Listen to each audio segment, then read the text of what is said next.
السلام علیکم ورحمۃ اللہ وبرکاتہ۔ الحمد للہ وکفی وسلام علی عبادہ الذین اصطفی۔ اللہم صلی علی محمد وعلی آل محمد کما صلیت علی ابراہیم وعلی آل ابراہیم انک حمید مجید۔ اللہم بارک علی محمد وعلی آل محمد کما بارکت علی ابراہیم وعلی آل ابراہیم انک حمید مجید۔ اللہم انفعنا بما علمتنا وعلمنا ما ينفعنا وزدنا علما۔ رب اشرح لی صدری ویسر لی امری واحلل عقدۃ من لسانی یفقہوا قولی، اما بعد۔ معزز ناظرین، خلاصہ مضامین قرآن کے سلسلہ میں آج ہماری 21ویں نشست ہے، اور آج ہم اللہ کی توفیق سے قرآن مجید کے 21ویں پارے کے مضامین میں سے چند ایک کو سماعت کریں گے۔ 21ویں پارے کے آغاز میں سورہ عنکبوت کا آخری حصہ ہے، اور اس پارے کے آغاز میں اللہ سبحانہ و تعالی نے نماز کے حوالے سے فرمایا ان الصلاۃ تنہی عن الفحشاء والمنکر ولذکر اللہ اکبر۔ فرمایا نماز ایک ایسی عبادت ہے کہ جو بے حیائی کے کاموں سے اور برائیوں سے روک دیتی ہے۔ یعنی نماز کی عظمت اور اس کی شان کو بیان کیا جا رہا ہے، اور واقعی نماز ایک ایسی عبادت ہے کہ اگر اس کو اس کے آداب کے ساتھ ادا کیا جائے، ایمان عقیدے کی درستگی کے ساتھ ادا کیا جائے، رسول اکرم صلی اللہ علیہ وآلہ وسلم کی سنت کے مطابق ادا کیا جائے، اور خشوع اور خضوع کے ساتھ توجہ کے ساتھ ادا کیا جائے، تو یقیناً یہ نماز انسان کو برائیوں سے روک دیتی ہے۔ آج ایک انسان نماز بھی ادا کرتا ہے اور برائی بھی جاری رکھتا ہے، تو اس کا معنی یہ ہے کہ اس کی نماز کے اندر کوئی کمی ہے، اور اس کی نماز کے اندر کوئی کوتاہی ہے۔ اور اکثر نمازیوں کہ نماز میں جو چیز کمی پائی جاتی ہے وہ یہ کہ ہم نماز ادا کرتے ہیں، ہمیں نماز کا ترجمہ نہیں آتا، طوطے کی طرح ہم زبان سے الفاظ تو ادا کر رہے ہوتے ہیں، لیکن ہمیں خود پتہ نہیں ہوتا کہ ہم کیا کہہ رہے ہیں اللہ تعالیٰ کے سامنے۔ حالانکہ نماز جو ہے یہ اللہ تعالیٰ کے ساتھ مناجات ہے۔ نماز حدیث پاک میں آتا ہے کہ جب کوئی نمازی نماز ادا کرتا ہے تو وہ اللہ سے مناجات کرتا ہے، اللہ سے سرگوشیاں کر رہا ہوتا ہے۔ تو کتنے افسوس کی بات ہے کہ ہم نماز ادا کر رہے ہیں لیکن ہمیں نہیں پتہ کہ ہم اللہ سے کیا کر رہے ہیں، کیسے اللہ سے معافی مانگ رہے ہیں۔ تو ہمیں نماز کا ترجمہ جو ہے وہ یاد کرنا چاہیے، مفہوم یاد کرنا چاہیے، نماز کی دعائیں زیادہ سے زیادہ یاد کرنی چاہیے۔ دوسری بات یہ ہے توجہ اور خشوع اور خضوع۔ نماز کے اندر جو دل کی حاضری ہے ہماری، وہ ہونی بہت ضروری ہے کہ ہم نماز کہیں ادا کر رہے ہوتے ہیں، مسجد میں ادا کر رہے ہوتے ہیں یا کسی جگہ ادا کر رہے ہوتے ہیں، لیکن ہمارا جو دل ہے وہ کہیں اور ہوتا ہے، کاروبار میں ہوتا ہے، گھر میں ہوتا ہے، دوستوں میں ہوتا ہے۔ تو یہ جو خشوع اور خضوع کی کمی ہے یہ بھی وجہ بنتی ہے نماز میں تاثیر نہ ہونے کی۔ پھر دوسری بات اللہ تعالیٰ یہ بیان کر رہے ہیں کہ وَلَذِكْرُ اللَّهِ اکبر۔ نماز جو ہے یہ اللہ کا بہت بڑا ذکر ہے۔ نماز اللہ کا بہت بڑا ذکر ہے۔ آپ جانتے ہیں کہ ذکر جو ہے یہ ایک بہت بڑی عبادت ہے، اور اس کو بڑی فضیلت دی گئی ہے، اور ذکر کے بارے میں اللہ کہتے ہیں یا ایھا الذین آمنوا اذکروا اللہ ذکرا کثیرا، کثرت کے ساتھ اللہ تعالیٰ کا ذکر کرو، وسبحوہ بکرۃ واسیلا، صبح و شام اللہ تعالیٰ کی تسبیح بیان کرو۔ تو نماز کو اللہ کا ذکر کہا گیا ہے، یہ بہت بڑا ذکر ہے اللہ تعالیٰ کا، اور اس لحاظ سے بھی یہ اللہ کا ذکر ہے کہ اس میں ایک تو انسان اللہ کی تعریف کرتا ہے، حمد و ثنا بیان کرتا ہے، پھر اللہ سے دعائیں مانگتا ہے، اور پھر اس سے بڑھ کر نماز کے اندر قرآن کی تلاوت کرتا ہے، اور قرآن بھی اللہ کا ذکر ہے۔ اِنَّا نَحْنُ نَزَّلْنَا الذِّكْرَ وَإِنَّا لَهُ لَحَافِظُونَ، ہم نے اس ذکر کو نازل کیا، یہ ذکر ہے، اور نماز بھی ذکر ہے۔ تو نماز میں اللہ کے قرآن کی تلاوت بھی ہے، تو اس لحاظ سے کہا گیا کہ نماز جو ہے یہ اللہ کا بہت بڑا ذکر ہے، اس کی ہمیں اہمیت کا احساس ہونا چاہیے، اور ہمیں فکر کے ساتھ نماز کی فکر ہمارے دلوں کے اندر ہونی چاہیے، اور کوشش ہونی چاہیے کہ ہم اول وقت کے اندر جو ہے وہ نماز ادا کریں، اس میں سستی نہ کریں، کیونکہ نمازوں کے اندر سستی کو اختیار کرنا یہ منافقین کا شیوہ قرآن نے بتایا۔ سورہ الروم ہے، سورہ الروم کا نام اس لیے ہے کہ اس میں روم کے بارے میں ذکر کیا گیا۔ جب رسول اکرم صلی اللہ علیہ وآلہ وسلم تشریف لائے تو دنیا میں دو بڑی طاقتیں تھیں، ایک فارس کی طاقت تھی اور ایک روم کی طاقت تھی۔ فارس والے جو تھے یہ آتش پرست تھے، مجوسی تھے، اور روم والے جو تھے وہ نصرانی تھے، اہل کتاب کے اندر شامل تھے۔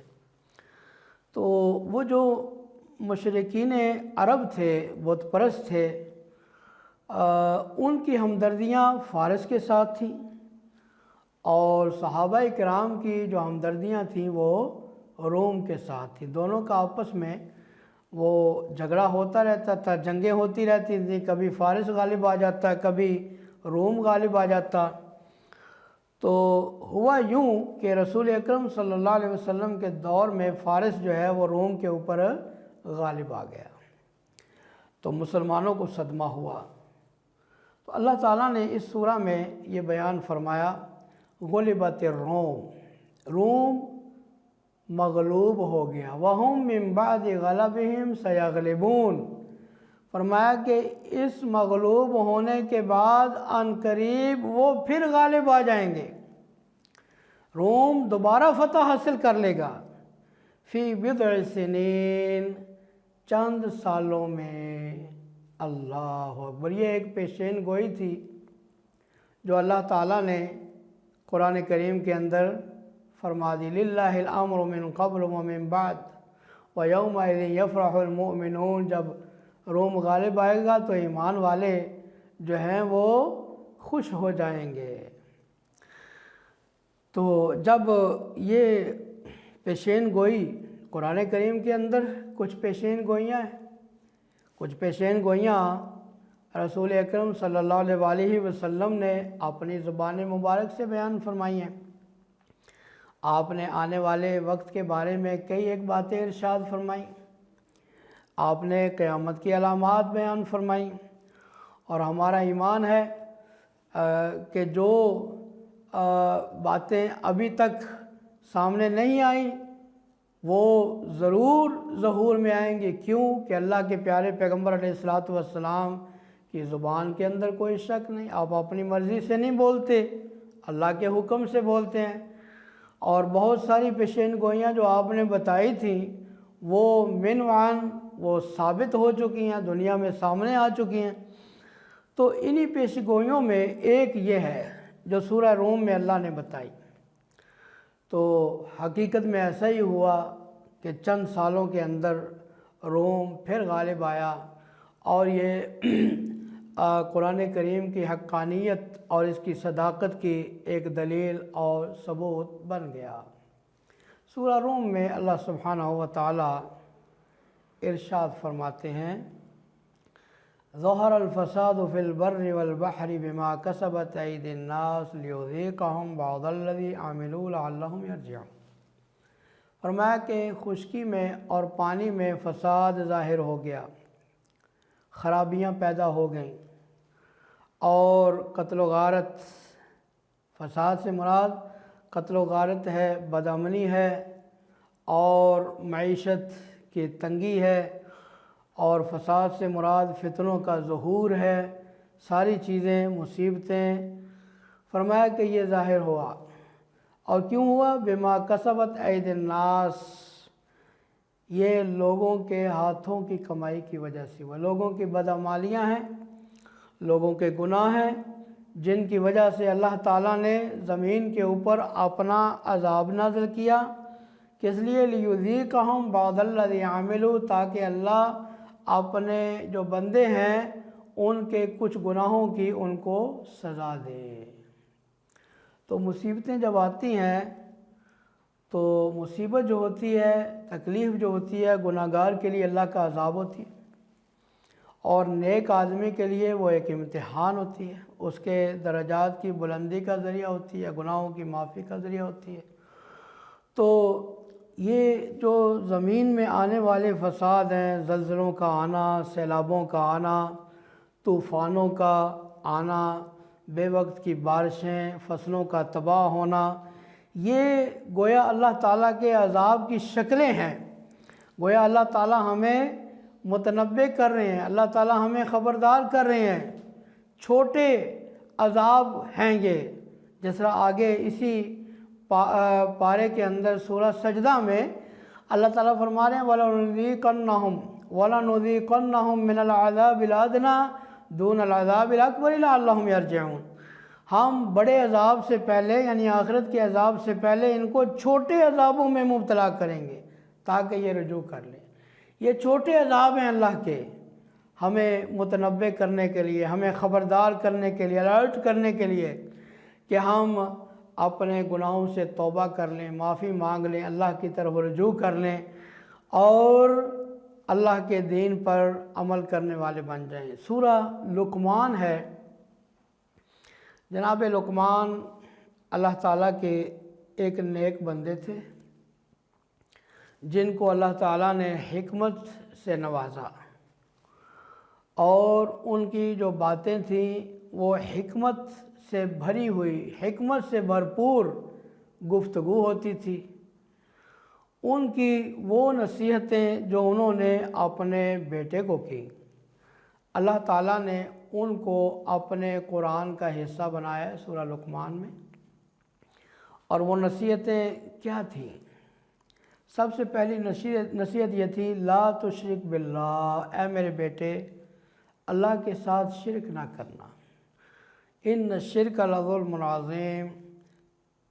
اس بات میں کوئی شک نہیں کہ شرک جو ہے یہ بڑا ظلم ہے۔ یہاں سے ہمیں ایک بات یہ بھی پتہ چلتی ہے کہ اولاد کی تربیت اور اولاد کی اصلاح، جو بڑے لوگ ہوتے ہیں، جو نیک لوگ ہوتے ہیں، وہ صرف اپنی نجات کی فکر نہیں کرتے بلکہ اپنی اولاد کی بھی فکر کرتے ہیں۔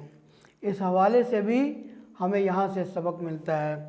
اور اولاد کی تربیت میں سب سے پہلے عقیدہ توحید، دیکھیں سب سے پہلی نصیحت کیا ہے؟ شرک نہیں کرنا۔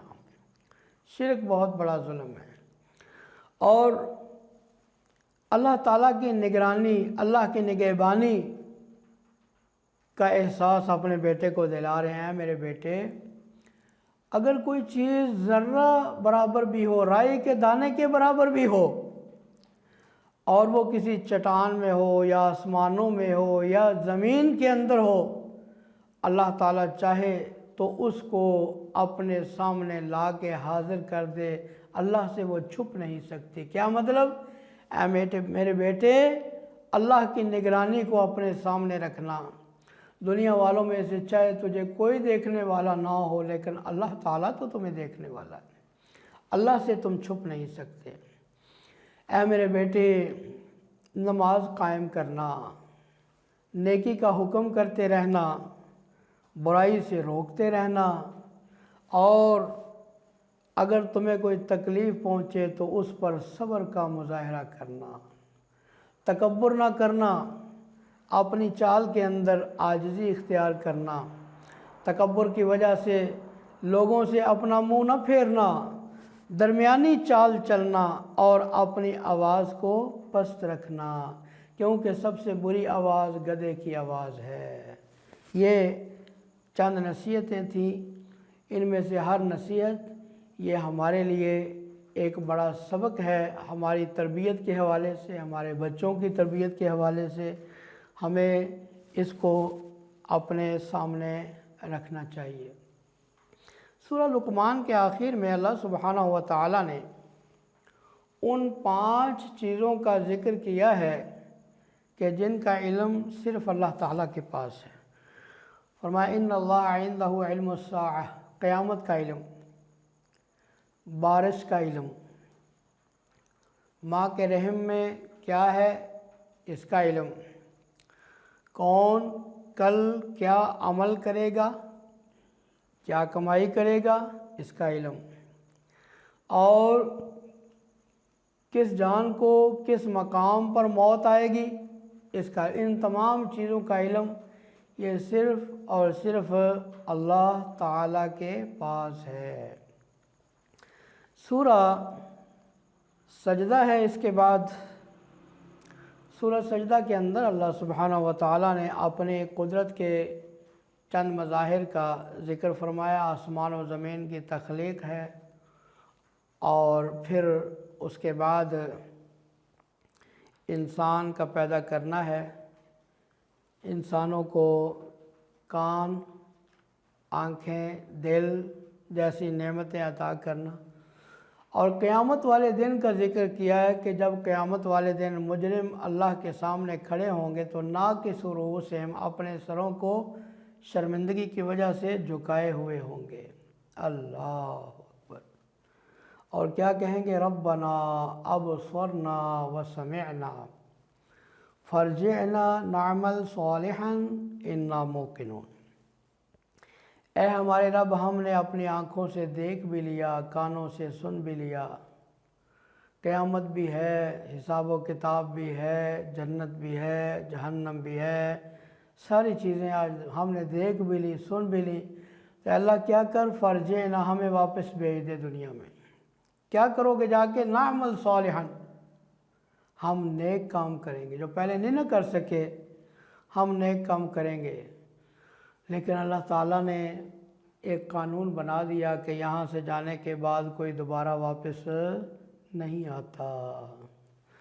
سورہ سجدہ میں اللہ سبحانہ و تعالیٰ نے اس بات کا بیان فرمایا کہ جو اللہ کے نیک بندے ہیں ان کی ایک نمایاں خوبی یہ ہے کہ تتجافی جنوبہم عن المضاجع یدعون ربہم خوفا وطمعا، ساری رات ان کے پہلو بستروں پہ نہیں لگے رہتے، بلکہ ایک وقت آتا ہے رات کے حصے میں کہ ان کے پہلو بستر سے الگ ہو جاتے ہیں، بستر سے اٹھ جاتے ہیں اور کیا کرتے ہیں؟ اپنے رب کے سامنے حاضر ہو جاتے ہیں، اس کو پکارنے لگ جاتے ہیں۔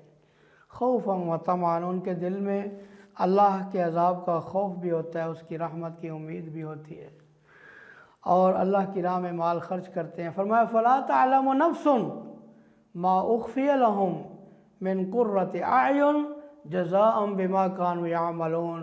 فرمایا کہ اللہ نے ان کی آنکھوں کو ٹھنڈا کرنے کے لیے آگے کون کون سی نعمتیں تیار کی ہیں کسی کو معلوم نہیں، کوئی نہیں جانتا۔ اللہ نے ان کی آنکھیں کیسے ٹھنڈی کرنی ہے، کتنی کتنی نعمتیں اعلیٰ ان کو عطا کرنی ہے۔ سورۃ الاحزاب 21ویں پارے میں شروع ہو رہی ہے، اور اس کے اندر اللہ تعالیٰ نے ایک بنیادی جو بات بیان فرمائی وہ یہ کہ جو منہ بولا بیٹا ہے وہ سگے بیٹے کی طرح نہیں ہو سکتا، ما جعل ادعیاءکم ابناءکم۔ اور اس کے اندر ایک واقعہ آتا ہے کہ رسول اکرم صلی اللہ علیہ وآلہ وسلم نے زید بن حارث کو اپنا منہ بولا بیٹا بنایا تھا، اور ان کی شادی کی تھی اپنے ہی خاندان کے ایک اعلیٰ خاندان کی خاتون جناب زینب رضی اللہ تعالی عنہ سے۔ تو اللہ سبحانہ و تعالیٰ نے جاہلیت میں جو رسم چلی آ رہی تھی اس کو توڑنا تھا، کیونکہ جاہلیت میں جو منہ بولا بیٹا ہوتا تھا وہ سگے بیٹے کی طرح ہوتا تھا، کہ جس طرح سگے بیٹے کی بیوی سے شادی نہیں ہو سکتی، اسی طرح منہ بولے بیٹے کی بیوی سے بھی شادی نہیں ہو سکتی، وہ سگے بیٹے کی طرح ہوگا۔ تو اللہ تعالیٰ نے اس رسم کو توڑا اور اپنے پیغمبر محمد صلی اللہ علیہ وسلم کے ذریعے توڑا کہ ان کی جو ہے وہ بیوی کو طلاق ہو گئی۔ تو اس کا واقعہ اگلے پارے میں آئے گا۔ تو پیارے پیغمبر صلی اللہ علیہ وآلہ وسلم کو اللہ نے حکم دیا کہ آپ نے اب زینب سے شادی کرنی ہے، یہ رسم کو توڑنا ہے۔ کیوں کہ یہ قانون بنا دیا کہ جو منہ بولا بیٹا ہے وہ آپ کا اپنا بیٹا نہیں ہو سکتا۔ ادعوہم لآبائہم، ان کو بلانا ہے تو ان کے اپنے جو سگے باپ ہیں ان کے ساتھ ان کو بلاؤ۔ یہاں پر ہمیں یہ پتہ چلتا ہے کہ ہمارے ہاں یہ چیز ہے کہ جس کو بیٹا بنا لیا، گود لے لیا، ایڈاپٹ کر لیا، تو اب اس کے باپ کی جگہ پر اپنا نام لکھ دیا جاتا ہے اسکول میں یا اس کے شناختی کارڈ میں، یہ نام اس کا لکھا جاتا ہے باپ کی جگہ پر جس نے اس کو گود لیا۔ قرآن پاک کے اندر اللہ تعالیٰ نے یہ بتایا کہ یہ چیز جائز نہیں ہے۔ ادعوہم لآبائہم، ان کو ان کے باپوں کے ناموں سے بلاؤ۔ یہاں پر اللہ تعالیٰ نے اس کا تذکرہ فرمایا۔ سورۃ الاحزاب کے اندر اللہ نے غزوہ احزاب کا ذکر کیا، جس کو غزوہ خندق بھی کہا جاتا ہے۔ احزاب حزب کی جمع ہے، اس کا مطلب ہے گروہ، بہت سارے گروہ۔ اس غزوہ کے اندر عرب کے بہت سارے گروہ جمع ہو گئے تھے رسول اکرم صلی اللہ علیہ وآلہ وسلم کے خلاف، مدینہ کے خلاف، اور تقریباً 10,000 کا عظیم لشکر لے کر یہ لوگ مدینہ پر انہوں نے چڑھائی کی۔ آپ صلی اللہ علیہ وسلم نے صحابہ کرام سے مشورہ کیا۔ جناب سلمان فارسی رضی اللہ تعالیٰ عنہ نے مشورہ دیا کہ مدینہ کے ارد گرد جو ہے خندق کھود دی جائے۔ 3 طرف مدینہ کے سنگلاخ پہاڑیاں تھیں، پتھر تھے، وہاں سے حملہ ممکن نہیں تھا، ایک طرف خالی تھی، تو وہاں پر جو ہے وہ خندق کھودی گئی۔ تمام صحابہ کرام کو اس کام پہ لگا دیا گیا، اور چند دن کے اندر ایک طویل خندق جو ہے وہ کھود کے جو ہے اس راستے کو بند کر دیا گیا، اس طرف سے حملے کو روکنے کے لیے خندق کھود دی گئی، جس کو عبور کرنا کفار کے لیے ممکن نہیں تھا، خندق کھود دی گئی۔ اللہ تعالیٰ نے پھر یہ لشکر آیا، اللہ تعالیٰ نے اس کو جو ہے وہ ناکام اور نامراد کر کے اس کو واپس بھیجا، اور یہ مسلمانوں کا کچھ بھی نہیں بگاڑ سکے۔ ایک عرصے تک ان کا محاصرہ جاری رہا۔ پھر اللہ تعالیٰ نے ان کے اوپر کیا کیا کہ تیز ہوا کا عذاب ان کے اوپر بھیجا، اور اللہ نے اپنے فرشتوں کو بھیجا، لشکر بھیجے۔ فرمایا کہ اے لوگو، ایمان والو، اللہ کی نعمت کو یاد کرو، احسان یاد کرو کہ جب تمہارے اوپر حملہ آور ہوئے تھے کفار، فَأَرْسَلْنَا عَلَيْهِمْ رِيحًا، ہم نے ان کے اوپر ہوا بھیجی، طوفان بھیجا، وَجُنُودًا لَّمْ تَرَوْهَا، اور ایسے لشکر بھیجے کہ جو تمہیں نظر نہیں آتے تھے۔ یعنی اللہ تعالیٰ نے اس نقشے کو بیان کیا ہے کہ لشکر کتنا بڑا تھا اور کتنا خوف و ہراس تھا مسلمانوں کے اندر۔ فرمایا اوپر سے بھی آئے، نیچے کی طرف سے بھی آ گئے، اور دل جو ہے وہ اچھل کر جو ہے وہ حلقوں میں اٹک گئے، اور فرمایا آنکھیں پتھرا گئیں اور لوگ ہلا کے رکھ دیے گئے، لیکن اللہ تعالیٰ نے مسلمانوں کو اپنی رحمت کے ساتھ، اپنی مدد کے ساتھ فتح عطا فرمائی۔ منافقین کا کردار بھی یہاں بیان کیا گیا کہ منافق لوگ جب انہوں نے یہ لشکر دیکھے تو کہنے لگے کہ ما وعدنا اللہ ورسولہ الا غرورا، اللہ اور اس کے رسول نے نعوذ باللہ ہمیں دھوکہ دیا، ہمیں اللہ اور اس کے رسول نے کہا تھا کہ تمہیں فتح ملے گی اور تمہاری نصرت ہوگی، اب تم مارے گئے، اتنا بڑا لشکر آ گیا، ہم تو تباہ ہو گئے۔ نعوذ باللہ ایسی باتیں کرتے تھے۔ اور ایمان والے کیا کہتے تھے؟ اللہ نے اس کا بھی ذکر کیا، فرمایا وَلَمَّا رَأَى الْمُؤْمِنُونَ الْأَحْزَابَ قَالُوا هَذَا مَا وَعَدَنَا اللَّهُ وَرَسُولُهُ وَصَدَقَ اللَّهُ وَرَسُولُهُ وَمَا زَادَهُمْ إِلَّا إِيمَانًا وَتَسْلِيمًا۔ اللہ اکبر۔ فرمایا جب ایمان والوں نے ان لشکروں کو دیکھا، کہنے لگے اسی کا تو اللہ نے ہم سے وعدہ کیا تھا، اور اللہ اور اس کے رسول نے جو کچھ کہا وہ سچ کہا، اور فرمایا کہ ان لشکروں کو دیکھ کر بجائے اس کے کہ یہ بزدل ہوتے، فرمایا ان کے ایمان اور زیادہ بڑھ گئے، اور زیادہ بڑھ گئے۔ اللہ اکبر۔ ایک طرف منافقین کا کردار ہے جو چھپتے تھے اور جو موت سے بھاگتے تھے، فرمایا جب خوف آتا ہے تو ایسے دیکھتے ہیں جیسے ان کے اوپر موت مسلط ہو جاتی ہے، اور جب خوف چلا جاتا ہے، لشکر چلا جاتا ہے، فتح مل جاتی ہے، تو پھر لمبی لمبی زبانیں نکال کر اور فرمایا کہ یہ گفتگو کرتے ہیں، دنیا کے حریص ہیں، مال کے حریص ہیں۔ تو اس کا اللہ تعالیٰ نے یہاں پر تفصیل سے ذکر فرمایا ہے۔ پھر اسی پارے کے اندر سورہ احزاب میں اللہ تعالیٰ نے پیارے پیغمبر صلی اللہ علیہ وسلم کی ازواج مطہرات کے لیے اور ان کے توسط سے جو ہے تمام دنیا کی عورتوں کے لیے کچھ نصیحتیں فرمائیں۔ ایک چیز تو یہ بتائی کہ آپ کے ازواج مطہرات نے جو مطالبات کیے تھے سونے کے، زیورات کے، اس کے حوالے سے بتایا کہ اے میرے پیغمبر ان سے کہہ دو اگر تمہیں دنیا کی زینت چاہیے، دنیا کے زیورات چاہیے تو آؤ میں تمہیں دیتا ہوں، لیکن اس کے ساتھ ساتھ میں تمہیں طلاق دے کر تمہیں فارغ کر دیتا ہوں، اور اگر تمہیں اللہ اور اس کا رسول چاہیے، تمہیں آخرت چاہیے، تو اللہ تعالیٰ تمہیں اس کا بہت بڑا اجر دے گا۔ اللہ اکبر۔ تو پیارے پیغمبر علیہ الصلاۃ والسلام نے جب اپنی ازواج مطہرات کے سامنے یہ قرآن کریم کو پیش کیا تو تمام ازواج مطہرات نے کہا کہ ہمیں اللہ اور اس کا رسول چاہیے، ہمیں آخرت چاہیے، ہمیں دنیا نہیں چاہیے۔ یہ ان کی فضیلت اور عظمت کی دلیل ہے۔ تو یہاں پر 21ویں پارے کے مضامین کا اختتام ہوتا ہے۔ اللہ سبحانہ وتعالیٰ نے چاہا تو 22ویں پارے کے مضامین انشاءاللہ اگلی نشست میں آئیں گے۔ اللہ تعالیٰ ہمیں قرآن کریم کو سمجھنے اور عمل کرنے کی توفیق عطا فرمائے۔ وآخر دعوانا ان الحمد للہ رب العالمین۔